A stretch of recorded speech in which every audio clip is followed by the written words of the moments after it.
Hello, everyone, and welcome to the very first episode ever of Couch Potato Queens! Yes! Yes, Queens! Hello, everyone. My name is Sam Meier. I am a Detroit comedian, actor, and writer.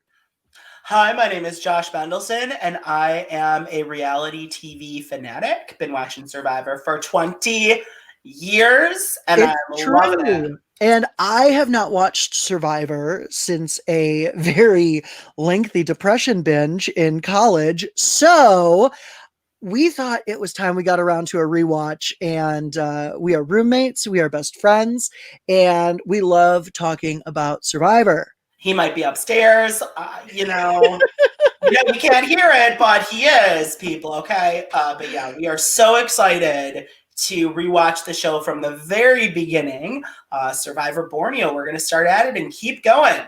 Yep. We are thrilled to walk through all 40 seasons with you. And one part of that journey is going to be some special guests we have on.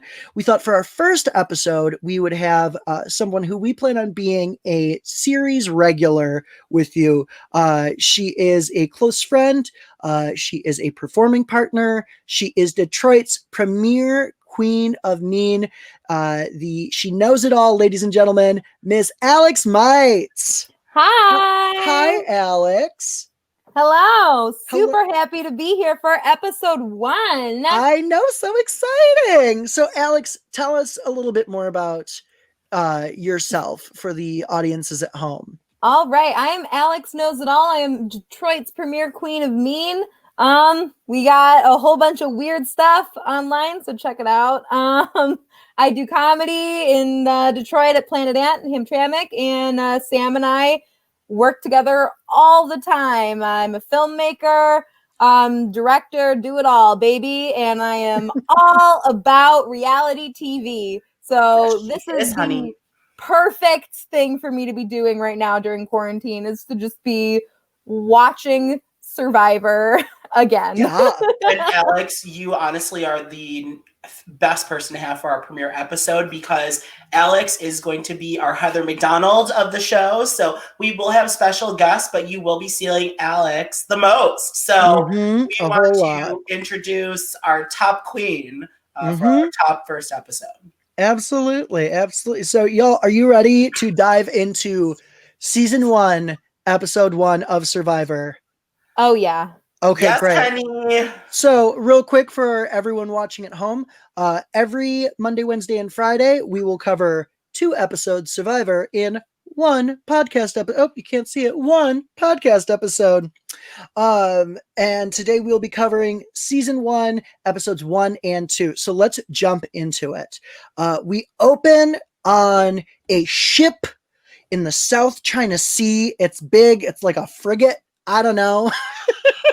Got some yellow on it. It's like a yellow ship. It's this beautiful ship. We have never seen this sort of opening before. It's Survivor's big opening. And they're doing it right. Jeff Probst, our host, is looking young and baggy.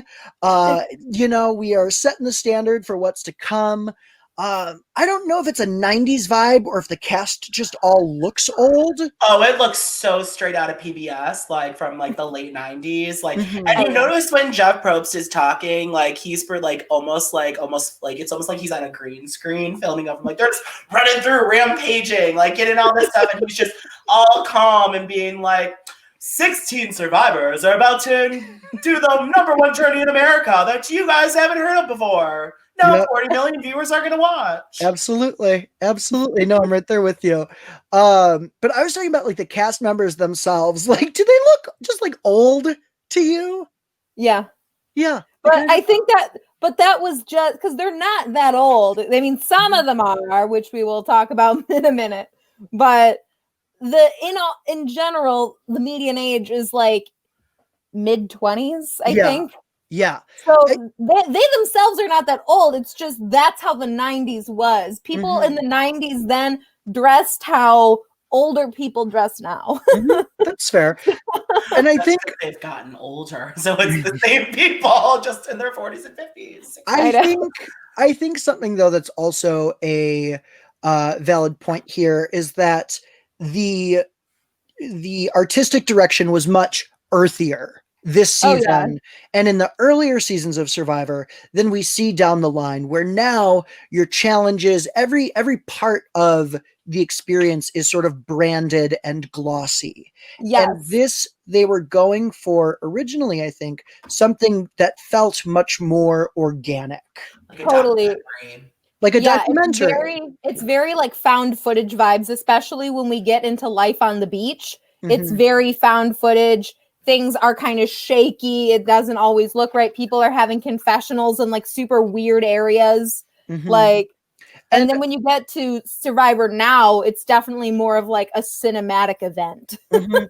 And also, I think you can't expect as much strategy early on. It's much more slice of life and like surviving as a group, as a team, and it's less about the gameplay that becomes very popular in the later seasons. Yeah.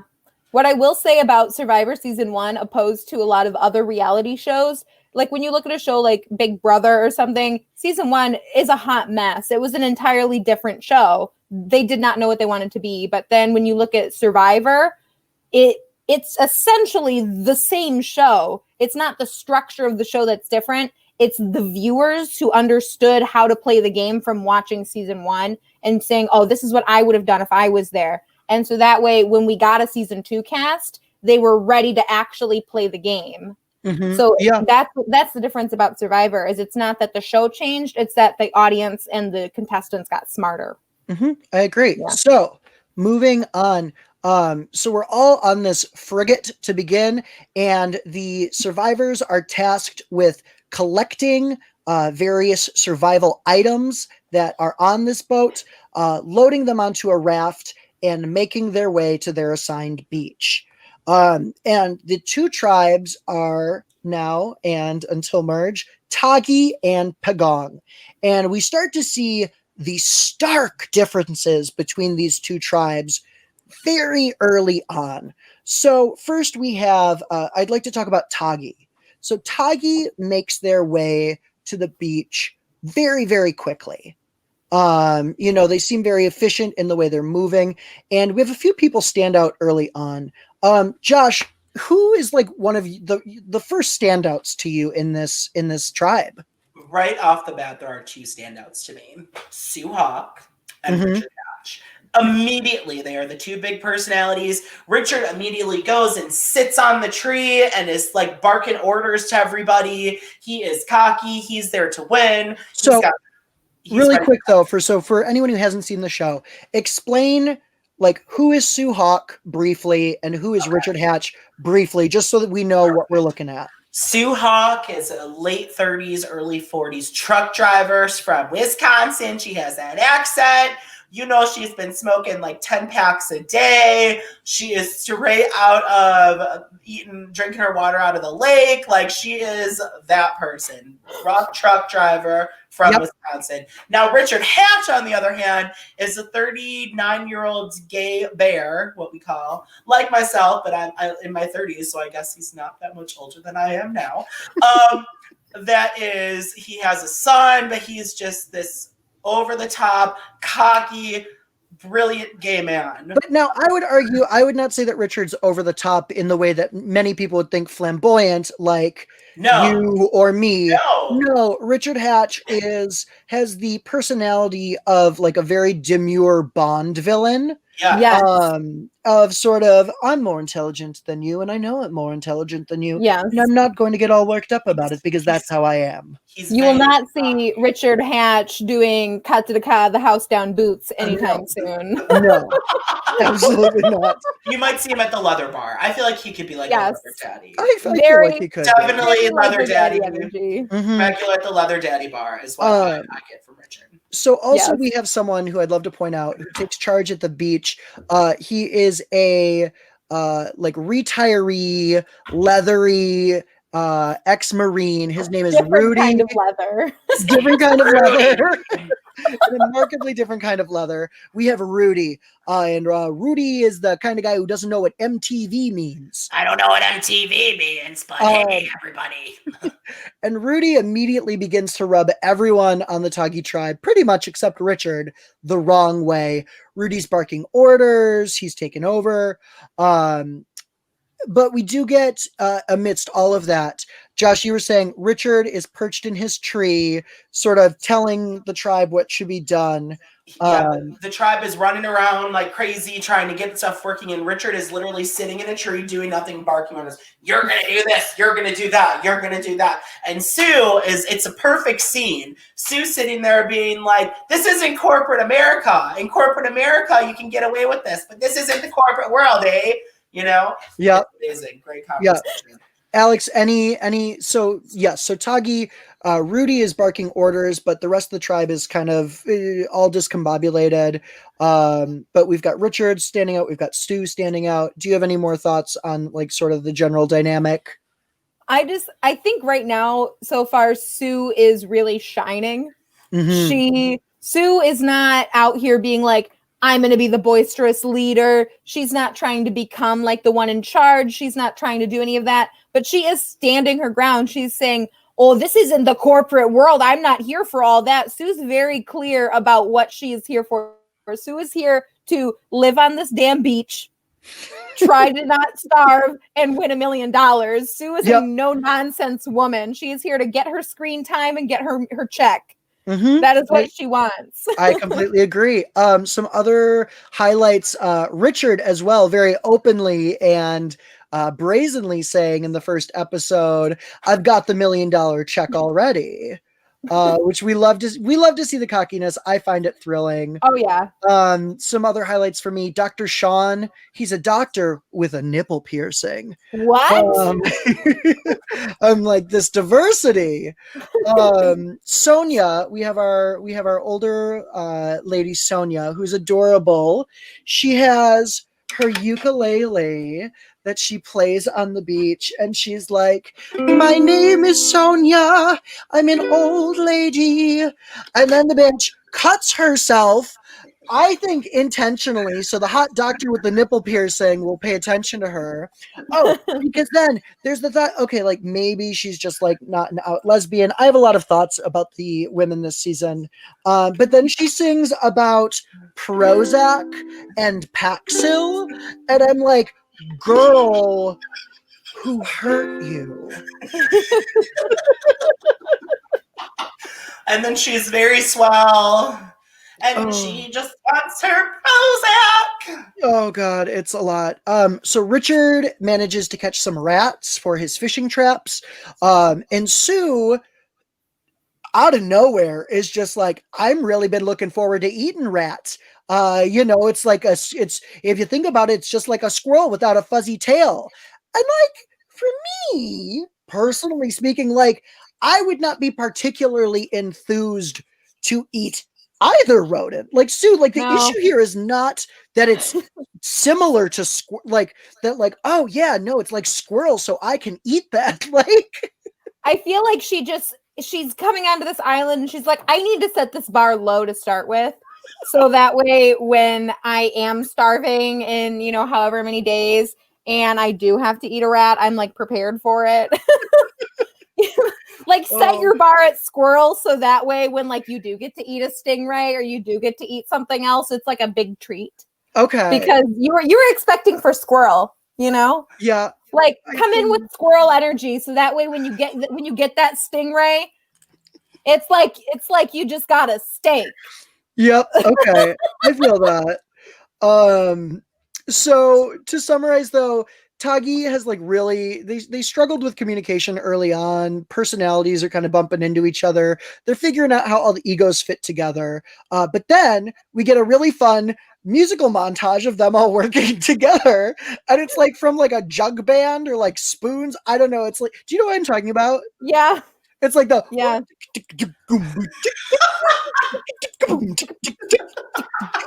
very that. And they're like, we're happy working, like they're like happy working dwarves or something. Yeah, they're like hi ho, hi ho. It's time to survive. So then let's hop over to Pagong. So Pagong takes forever to get back to their beach, and it's just a rough journey. Do y'all have any comments on the shenanigans? I just want to say it's kind of like you set the mood right at the beginning. You know, like you never really come back from it. No. You might in some ways. We watch the rest of the season, so we'll see all of the ups and downs from both sides, but you never really come back from that day one. No. You never do. You never do. And Pagong sets the tone right. Josh, take it away. I mean, can we just talk about Ramona? Let's talk about Ramona. She looks like she was hit with a train. Ramona looks a mess, honey. And let's keep in mind, so Ramona is a woman of color and she is a scientist. Right? What does she do? She's a chemist. So she's a chemist. Okay. In the lab with the air conditioning. She's not used to this whole thing. So she is not used to island living. I just want to know what went through her mind when she was like, you know what? Yeah, I want to do that. Like, maybe it was an advertisement for who can come up with the best chemist. I don't know. It's like this becomes a running theme for Ramona. She just seems like uniquely unprepared for everything that this experience was going to throw at her. She was deeply unhappy the whole time. The whole time, like straight out the gate.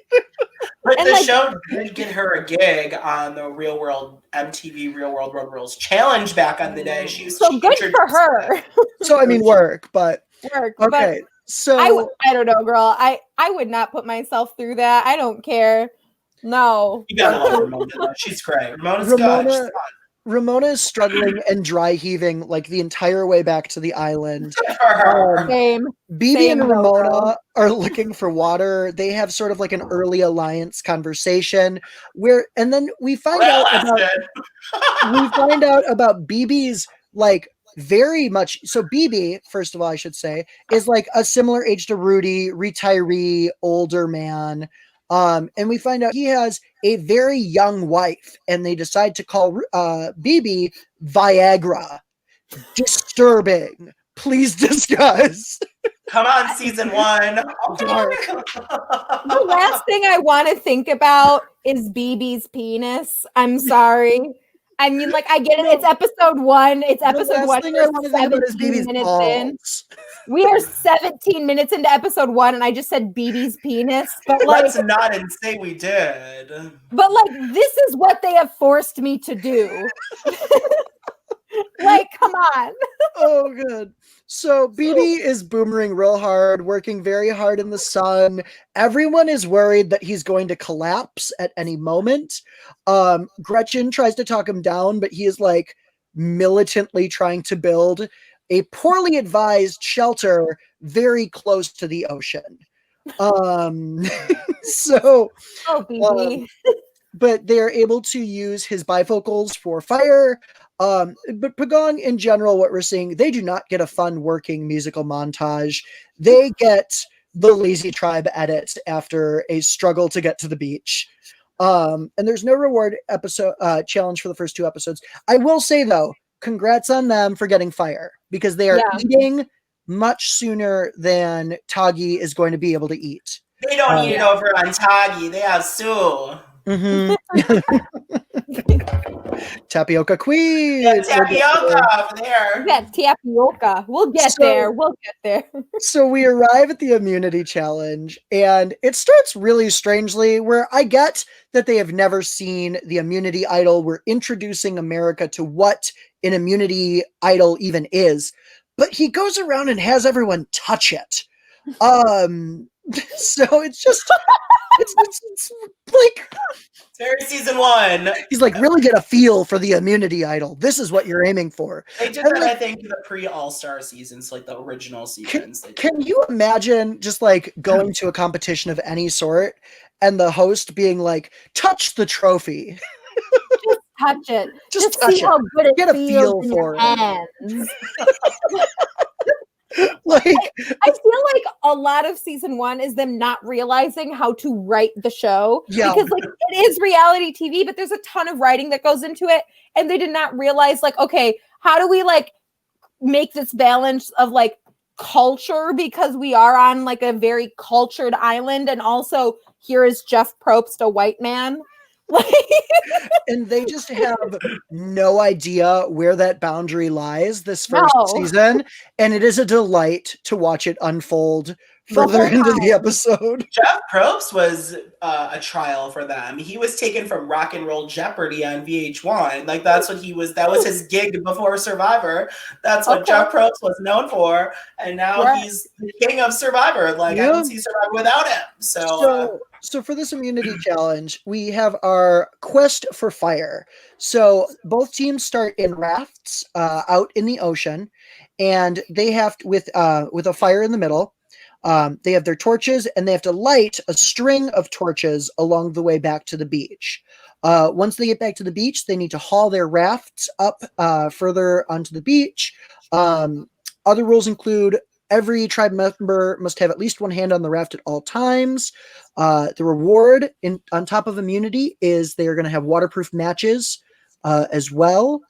And then for actually how the challenge goes down, Toggy leads. So Toggy's got some pretty strong members early on. Their group, I would say, across the board is just sort of beefier, right? Yeah. Yeah, I mean they're strong. They've got a strong tribe. But as they are approaching the beach, dun dun dun. I don't know. That wasn't very good. I don't know chords.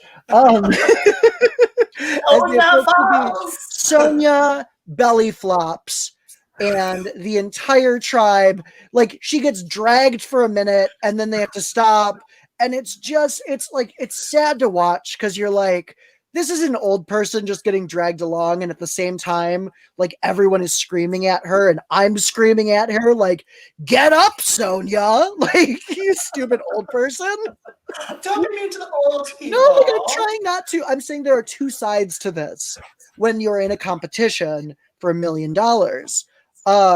But also, I do want to point out that during the challenge, Richard did have trouble lighting some of the torches. Richard was like the assigned lighter. His torch like fell down. He slowed them down a few times, so it wasn't entirely Sonia's fault. Do we think that they would have been victorious if Sonia hadn't have fallen? I think they were leading when Sonia fell, and her fall was what allowed Pagong to take the lead. Yeah, I think they would have won. I think they would have won. It would have been close, at least. Yeah, I would agree. It would have been, yes, but Toggy would have still held their advantage, at least for a little bit. Yeah. But then we get again, so Pagong won. Pagong wins. We get a little segment on Dirk back at the beach. He's got angels singing. He's dramatically reading his Bible. He's looking like a missing Wilson brother. Like, he's sitting with his Bible like, wow. Oh, the Lord's word. Wow. Jesus. Wow. But Sue has probably my favorite Survivor outfit of all time. She has a tunic, a fanny pack, granny panties, and a cowboy hat. You mean Sonia? Sonia. Who did I say? You said Sue. Sue. I meant to say Suna. I don't know. Sue would never. She would never do that. But Sonia I'm so sorry, Sonia. In one of my favorite looks of Survivor history, she's playing her ukulele in her undies and living her best life, and I'm happy for her. In this moment, I'm happy for Sonia. Work, Sonia. So they then receive a tree mail for tribal. Stacy is really the first one to talk about strategizing, because she really, really wants to vote Rudy out. Something that delights Josh, I know. I can tell you, Stacy is obsessed with voting out Rudy. That's her only edit. The only time she's on the show is she's saying, I don't know if you know who I am, but I really want Rudy out, so we're taking him out. Yeah. No, I mean, like, we need to, like, seriously count the times that she is like, I'm going to vote Rudy. Because she, like, it seems like every other interview with Stacy is about wanting to vote Rudy out. In the next episode, I will have the tally of how many times he does it. So, Sue also, though, I want to point out, is showing some early strategy as well. And I think Tagi gets strategic early, not only because they're smart, they know how to play the game, but they start hungry. They have not eaten since they arrived when they first go to Tribal. And so we get, though, this weird, and I think I'll talk about it later as well, but like we get like Jeff Probst as cultural guardian at Tribal. Josh, you had a special note about this season as well, something they do. Yeah. Survivor Borneo is the only season where they have that gong that they randomly have to bang, and that gets taken out for season 2. Like, why is this gong here? And why is there the chest with the $1 million in it? So tacky. Mm-hmm. That's my Survivor Borneo Tribal 101. Also, it's more of that not knowing how to handle like the cultural aspects of this, because they're like, oh yes, let's create the ritual of tribal council because tribal council is the sacred ritual. But it's like, y'all are writing this. You can make this different. You can make this whatever you want. Realistically, we're all Survivor fans here, so we love the whole fire is life when your fire is out. We live for that. They nailed it eventually. They got it. They got there. But like this gong, I'm just like, what man in what boardroom when they wrote this was like, you know what would be great? Yeah.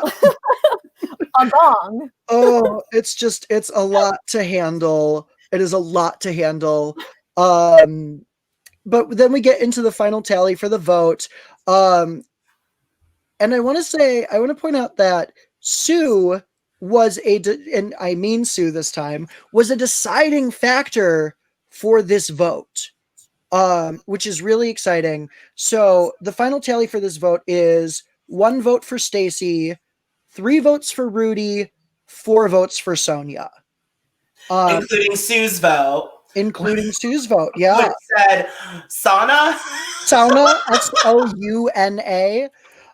which was incredible. Sauna. I just want to say, though, I feel like Sue has been remembered. Like, history has done Sue dirty. Oh, yeah. That's something that I've known going into it. And watching this episode, I was like, wow, Sue is a much more strategic player, I think, than people historically have given her credit for. 100%. We should give a moment to cleanse Sue, everybody. Everyone needs a Sue cleansing. And spell it S-O-O. Sue. S-O-U. S-O-U. Sue. Okay. Sue is easily one of the best players of the whole season. Yeah, I agree. She is up there. Yeah. She is up there. She should get credit for the whole series. Yeah. People remember Sue as having a silly voice and saying tapioca, and that's it. And her rats and snake speech, legend. Yeah. So moving on, though, into episode 2. And I want to say, just sort of as a bridging note, we did not talk about a lot of strategy going into Tribal because it's not happening yet. It's really, we're only seeing very light movements this early on. We're still getting really the message that this is a social experiment and this is about surviving in the wild. And that takes us right into Life on the Beach yet again, opening the episode for Tagi. No fish for Richard yet, which has been disappointing him because he's, as we will come to find out, a pretty outdoorsy kind of guy. Rudy and Stacy really hate each other, and we get more of this dynamic. Stacy is accusing Rudy of being irresponsible with food. And then we start to see Rudy's real sort of inner boomer and outer boomer showing, because he has some interesting thoughts on Richard being gay. I don't think he's a boomer. I think he's a generation older than a boomer, honestly. What is that generation called? Is that Generation X, or is that the one younger? No, Generation X is the one. Wait, is he the silent generation? The silent generation. Is that our parents? Not in a homosexual way, that's for sure. Okay, but so regardless of his generation, Rudy gets in here. and he finds out that Richard is gay on his own, and he talks about how Richard had asked him to go on a walk, and he goes, he was going to tell me he was queer then. So he talks a lot, and everyone is talking about homosexual this. Rudy's the homosexual, referring to Richard. We got to be pretty good friends. Not in a homosexual way, that's for sure, was another one that stood out to me. It's like the 90s equivalent of no homo. Yeah, seriously. It's a little outdated, just a tad. It's just, there's a lot of, the use of the word. I don't know that I've ever heard the word homosexual used that much in that shortest period of time. Yeah, what I do know, because I'm a little bit older than the two of you, unfortunately for myself. But you know what? I love my age, so whatever. I am 32. Don't look it, but yeah. So back 20 years ago, the word gay was more politically incorrect than in the politically correct 20 years ago was saying homosexual. That's changed a lot in 20 years. Like we have everything now. But back then that was a politically correct term 20 years ago. So that's the reason. Small tip. So we get this bizarre conversation though. Everyone's talking about the fact that Richard is gay. But then we get the emergence of one of my favorite themes of the season. Dr. Sean crafts the Super Pole 2000. It is his fishing pole. It is like a thick, he says you need a man grip for the Super Pole, which, honestly, that's gayer than anything Richard does the whole season. So. And the pierced nipple. I'd probably more likely see Sean at the local bar than Richard. Let's be real. Oh, Sean looks like the kind of guy who would post his abs on Grindr and just be like mask for mask. Oh yeah. Without a face, yeah. Oh, no face, just abs. Oh god. But so he takes that super pole out, does not catch any fish, which we will learn is a running theme. So now we hop over to Pagong though. Greg is building. He's not gotten any screen time. We don't really know who he is yet. We just know he's like a maybe little kooky Ivy League college student. Ramona though, a queen knows how to get airtime. Is all I'm going to say about that. Yes. A queen knows how to get airtime. She hates BB. It's the Ramona show for these 2 episodes, really. Mm-hmm. It is all Ramona great. all the time. Ramona is an underrated, one of my favorite. I'm not going to spoil anything, but sorry to spoil. Fast forward 30 seconds, but early eliminations. Definitely So Ramona hates BB though. She says he is domineering. I feel like there's some subtle implications that he is potentially racist, which wouldn't shock me. RIP. But good guy Jervis comes in. He's we're getting this Ramona discourse where I don't know if it's editing or if it was truly how it went down, but there's distance between Ramona and the rest of the tribe. And Jervis steps up. Jervis is a man of color, steps up to help out his sister and bridge that gap between Ramona and the rest of the tribe. And this is, I think, one of the first instances in which we see Jervis being aggressively charming. And that is a running theme for him. Yes, it is. This is really where Jervis starts to show who he really is on the show, because we haven't seen much of him up until this point. Mm-hmm. And his whole game, especially if he was playing a later season where, they knew the game more, his game would be 100% social. Yeah, absolutely. 100% social. Mm-hmm. So right now is the first time we're seeing that, and really the first time we're seeing someone socially engineer really any situation so far. Yeah, even if it's not vote influencing, we're still seeing it happen, and the machinations of that start to happen on the show. I also want to point out there's a really funny moment where BB grabs Greg by the back of the head and the back of his shorts and lifts him up to build the roof, and it just looks like he's lifting some small dog or something. It's very funny. It's like very like Westminster Borneo. Do you know in Fresh Prince of Bel-Air when Uncle Phil would always throw Will Smith's friend Jazz out of the house? Yes, exactly Very like that. that. Very that. Oh, that's Very a that. perfect comparison. Very Perfect. that. So BB, we're seeing, is real stubborn on this beach. He wants to camp close to the beach. The tide is coming way too close.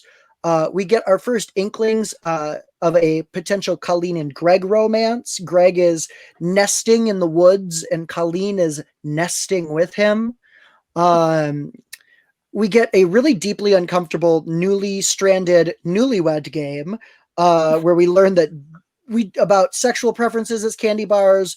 Joel, who's kind of like a goober, but like an attractive goober, but his sexual preference, like he's good and plenty, and it's uncomfortable. I'm kind of intrigued though. Is that just me?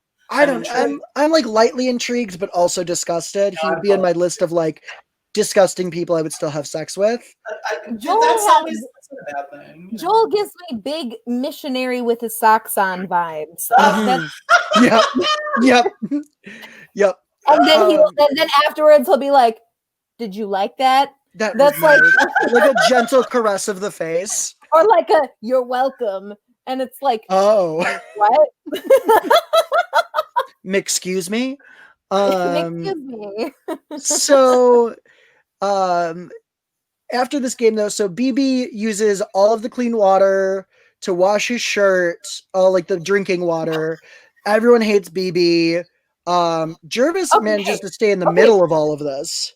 I just want to say though, what? Like, I did not know that people on Survivor were really concerned with washing their shirt. Mm-hmm. I did not know that.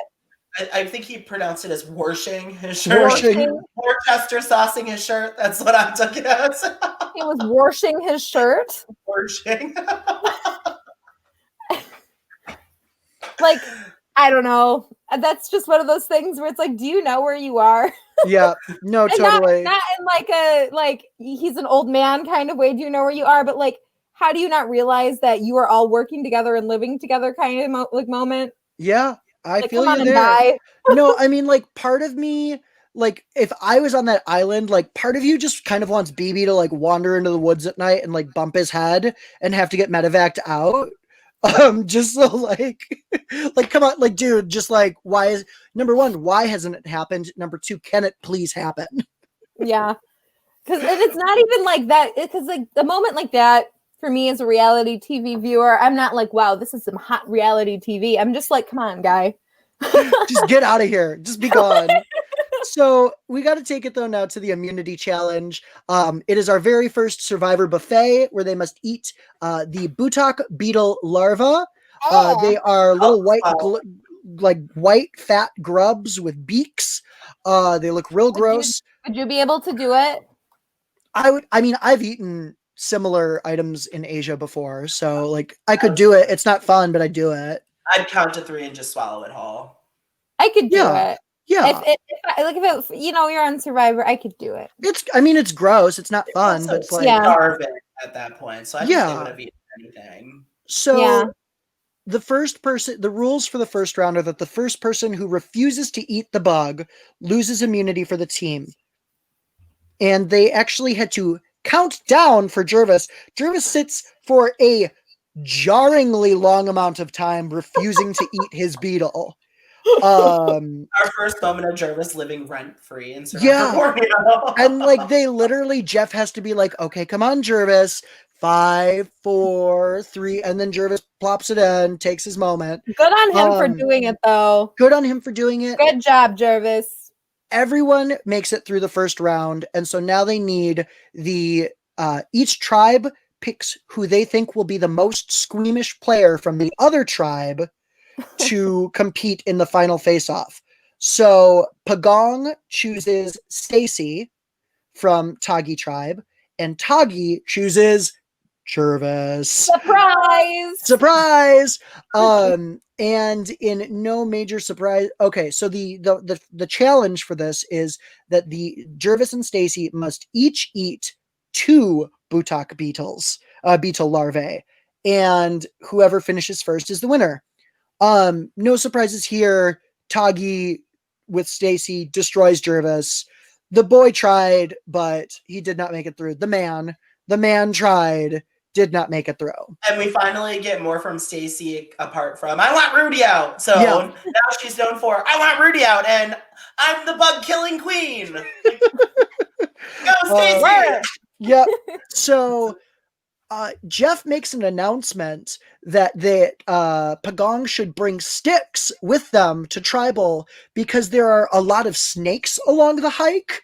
And so the fact that they are hiking such a distance, again, to Tribal is wild and only happens in the early seasons, but it's still just a really funny factor, like we are just going to rub salt in this wound.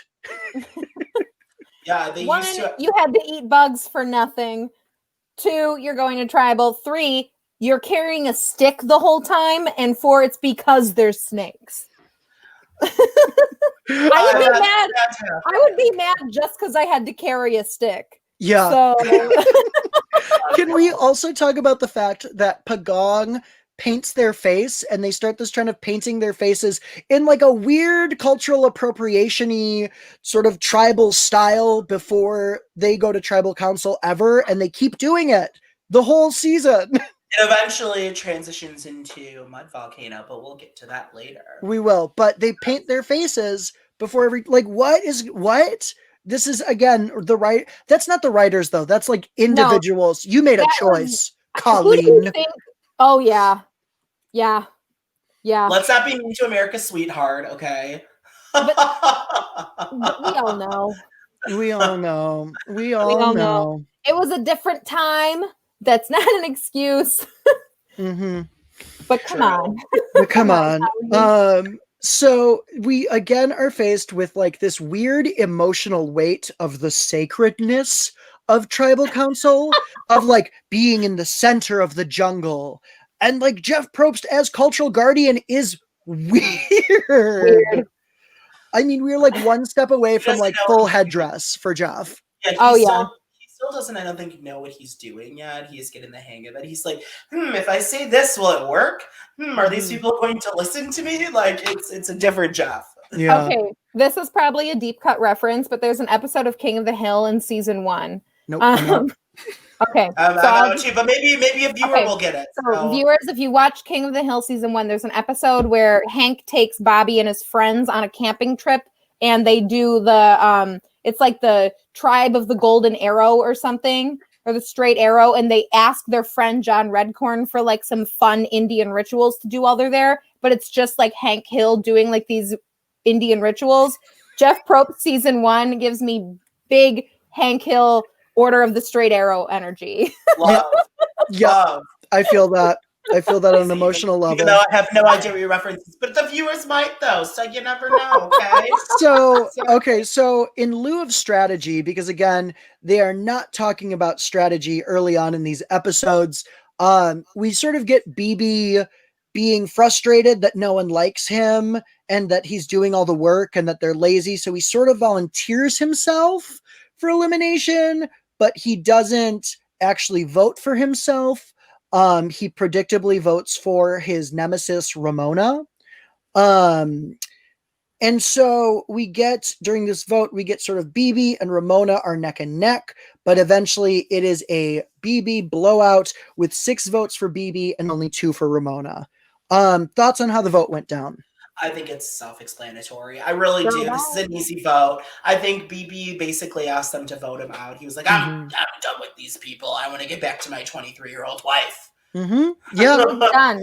He's ready to go. He was good. He was ready to go. Yep, I agree completely. So now we've got to get into, for this episode, and every episode, we are going to talk about tops. We are going to talk about bottoms, and we are going to talk about who is the hot mess express of the episode. So first, let's get into top players of this episode. And this episode is going to run a little bit longer just because it's our very first. You can expect a little bit shorter episode, but I think we just got to get into it. Let's start with Josh. Josh, who is your top player for this set of episodes? So my top player for this set of episodes is Sue Hawk, everybody, because you know what? I'm going to do this whole thing in my accent, but I know everyone says Richard's the best player, but Sue is underrated. First 2 episodes, she's the deciding vote that sent Sonia home. She could have changed her vote and voted Rudy out first.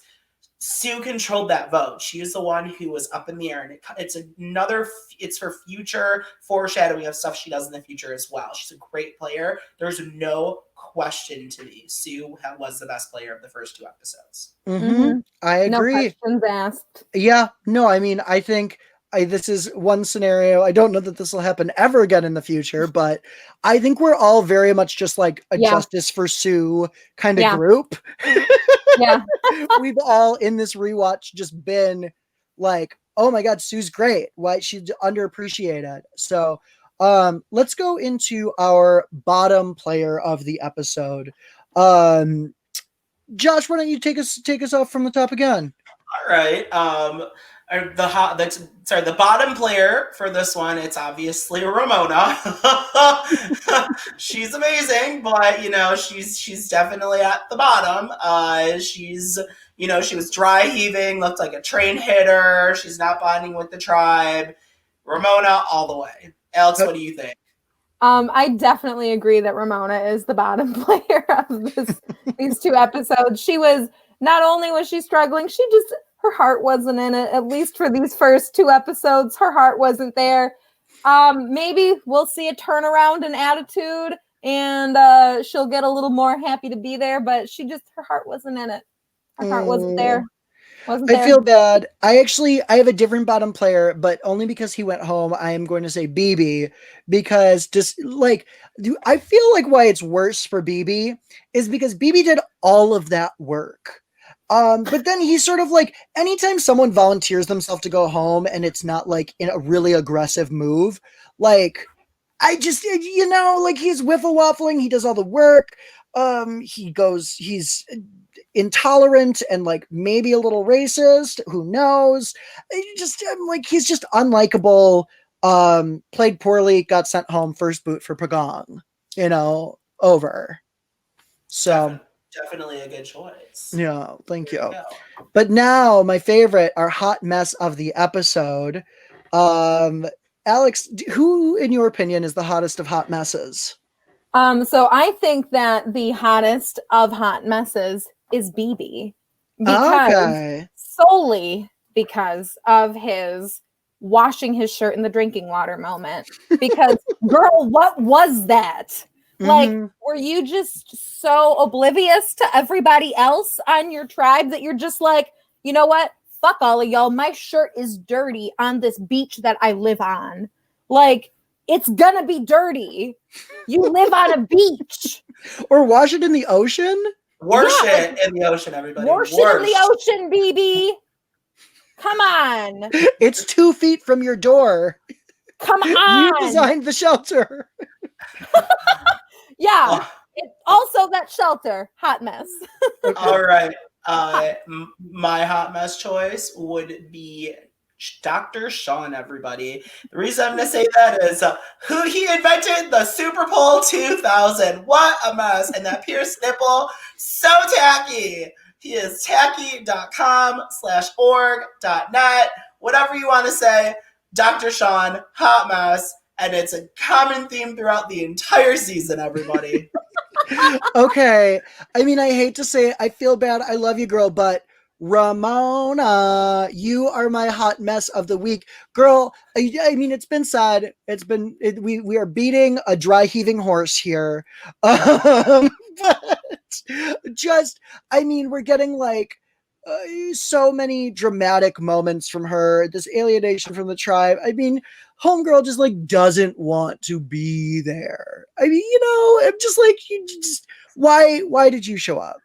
Why are you doing this? Why are you putting yourself through this? All the above. She flopped on entry, just like Sonia. She flopped and she got dragged through these first 2 episodes. So we do also have today a very special game. And Josh will be leading it. Josh, can you tell us what this game is called? The game is Spelling Time with Sue, everybody. Yay! So what we're gonna do is I'm gonna say a name, and then my fellow contestants that are playing the game are gonna spell the name how Sue would spell it, so not correctly. Because we all know when Sonia was a choice, it was spelled like Sona or Sauna. So, all right, Alex, I'm gonna give you the first one. Great. First one is Richard. And you must do it with the Sioux accent. It has to be Sioux. Richard is spelled RIOHRCHD.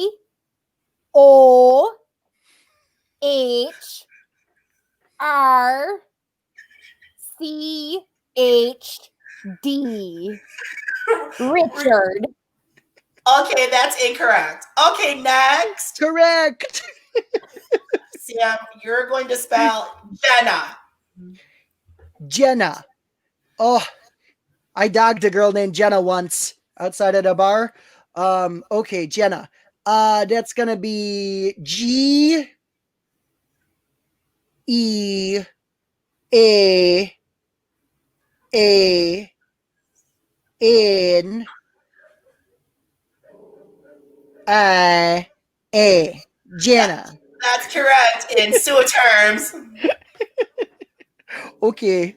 Alex, you're gonna do Dirk. Dirk is spelled D E R C H K. Dirk. Amazing. Okay, the last one is for you, Sam. You're going to spell Ramona. Ramona. E R O M N N O A. Ramona. That is correct. Congratulations. Y'all spelled correctly. Oh, thank you so much. That's the game. Oh, That's the okay. With that, I think that wraps up our first episode, y'all. We made it through. Yes. So very, very exciting. Thank you, viewers, for joining us. You can look forward to new episodes from the Couch Potato Queens every Monday, Wednesday, and Friday. Alex, plug yourself, boo. Do you have any projects you want people to pay attention to? Me and Sam, I'm still talking like Sue a little bit. I know. Me and Sam were in a short film over the summer, and we have recently released it to view on Vimeo. It's called Bruised Fruit. It's not very funny, but it's super fun. But it's super depressing. Yeah, so if you'd like to see that, there will be a link in the description to our short film, and also follow me on Instagram and Twitter. Yeah. Great. And Alex's Instagram is, as you see below, at AlexKnowsItAll. .jpg is her Instagram, and her Twitter is at AlexKnowsItAll_. Yep. And folks, remember also to like the Couch Potato Queens on Facebook and follow us on Twitter at Couch Potato Queens, QWNZ for that Queens. And everyone, remember, in your life, you got to outwit, outlast, and outgay, Henny. Thank you for joining us. We will see you again soon. Bye.